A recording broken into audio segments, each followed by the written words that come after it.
Assalomu alaykum, kayfa halukum? Bugun sizlar bilan 3 xil x, ya'ni arab tilidagi 3 xil x, ya'ni xo, ha va ha harflari haqida, aynan shu ha harfini maxraji va oson chiqarish uslublarini ko'rib chiqamiz.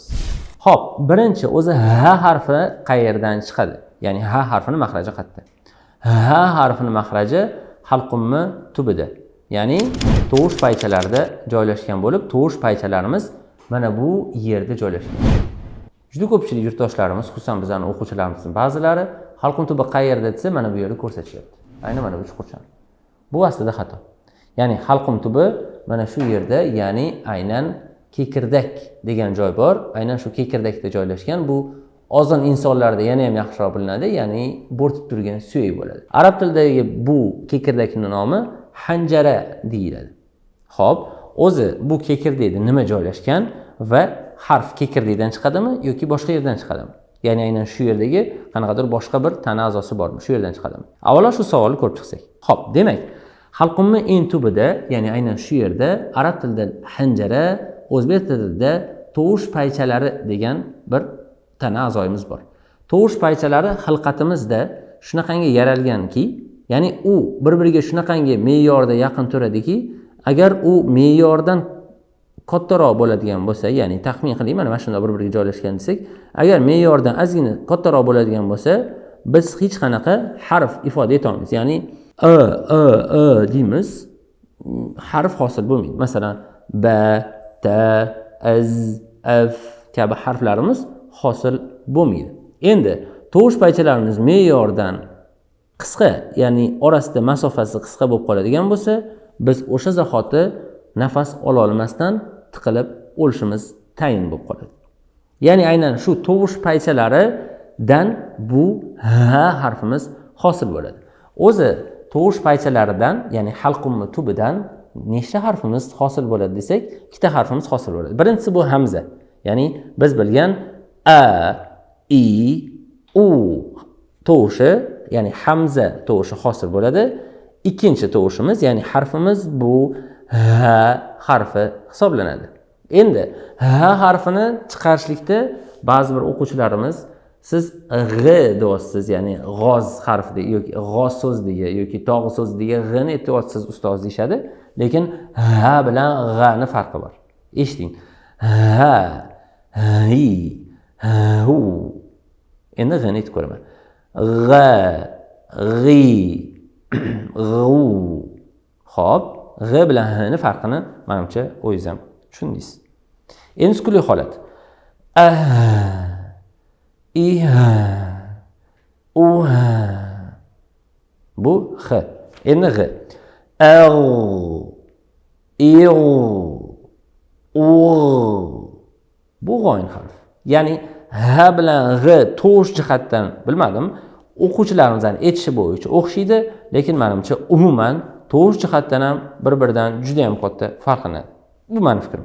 Alloh alam. Xo'p, endi ha harfini talaffuz qilishlik qiyinmi, osonmi? Aslida juda ham oson.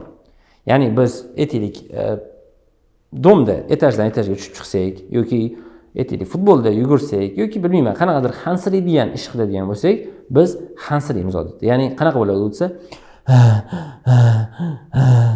deganimizda aynan o'sha tovush paychasi torayadi. Ya'ni aynan qachonki inson hansiraydigan bo'lsa, ha harfi o'zi shundoq ham hosil bo'lar ekan. Xo'p, endi biz uni o'zimiz xohlagan vaqtda, o'zimiz xohlagan uslubda qanaqa chiqarishimiz mumkin? Bunga bir necha mashqlar bor. Juda ham oson. Siz bu mashqni nima desa bo'ladi? Ozgina o'zingiz yaqinlashtirib olib, tushunib oladigan bo'lsangiz, xohlagan paytingizda h ni xoh kasrali, xoh zammali, xoh fathali holati bo'lsin, xoh o'zidan oldingiz fathali, o'zi sukunli, o'zidan oldingiz kasrali, o'zi sukunli, o'zidan oldingiz zammali, o'zi sukunli holati bo'lsin, farqi yo'q.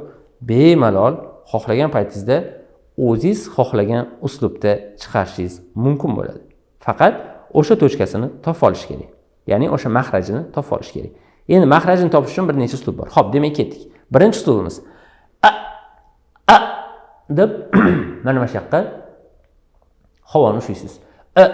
deb aynni mahrajiga yoki deb mana bu og'izni eng orqasiga, ya'ni xo bilan g'oyni, ya'ni halqumni eng yuqorisiga yig'mang. Kerak bo'lsa boshingizni sal teparoq ko'taring-da.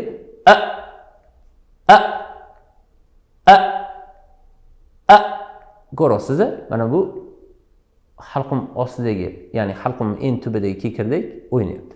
Aynan shu o'ynashi nimadan desa, tovush payicha bittada qimilyapti, ya'ni bittada yopilyapti. Manda havo umuman to'silib qoladi. Siz ham xuddi shunaqa qiling. Qanaqa qilasiz?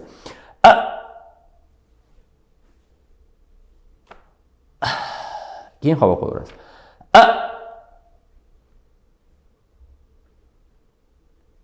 Havo yo'q.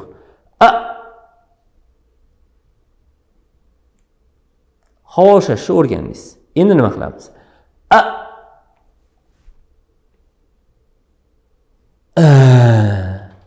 5 sekund tushaysiz o'rtacha.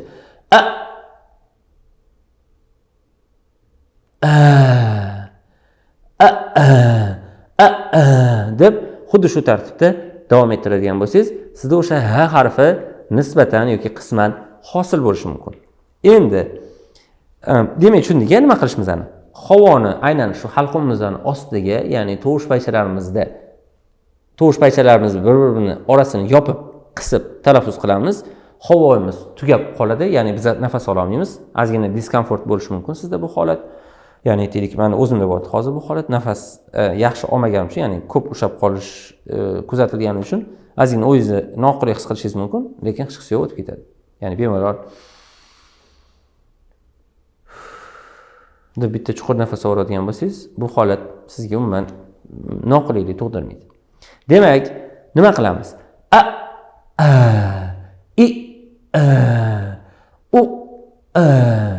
Endi o'zini aytamiz.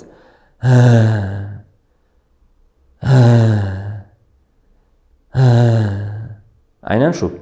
Bu h harfini mahraji va h harfini o'zini tovush hisoblanadi. Keyingi life hackimiz, ya'ni oson uslubi nima deydigan bo'lsak, uni biz oldingi darslarimizda, videolarimizda ko'rgan bo'lishingiz kerak. Ayn harfini mahrajini chiqarishni ham biz uni talaffuz qilgandik, ya'ni ko'rsatib bergandik bu uslubni.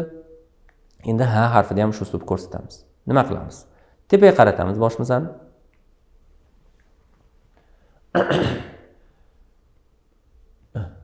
Mashtisdan chiqadi.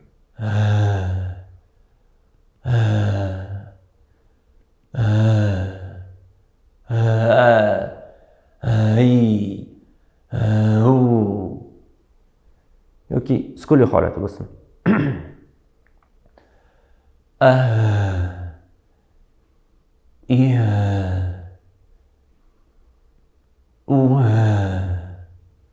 Aynan shu holatda.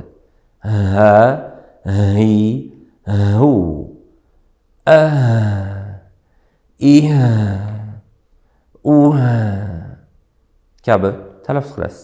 Hop, aynan shu holatda talaffuz qilasiz. Ya'ni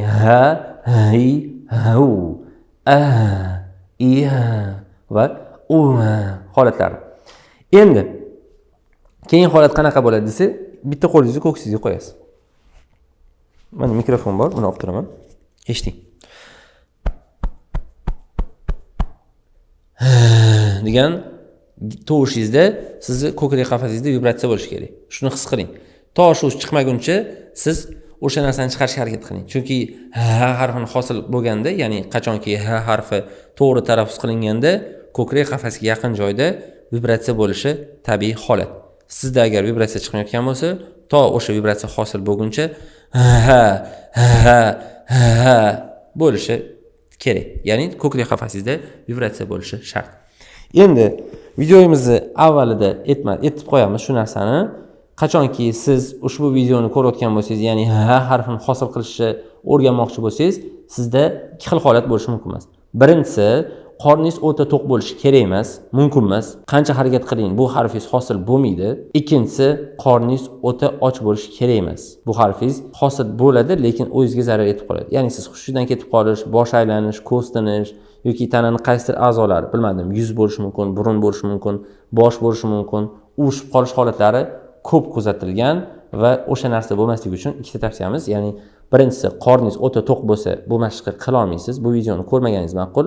Chunki to'q qoringa chiqmaydi va och qorin bo'lsangiz ham ozgina u narsa yeb olib, keyin bu videoni ko'rishingizni tavsiya qilamiz. Aks holda ikkalasi ham sizni vaqtingizni besamar ketkazgan va sizni o'zingiz uchun zarar bo'ladigan video bo'ladi va tabiiyki bu videomizdan keyin siz hech qanaqasiga ushbu bugungi o'tirayotgan harfini hosil qila olmaysiz.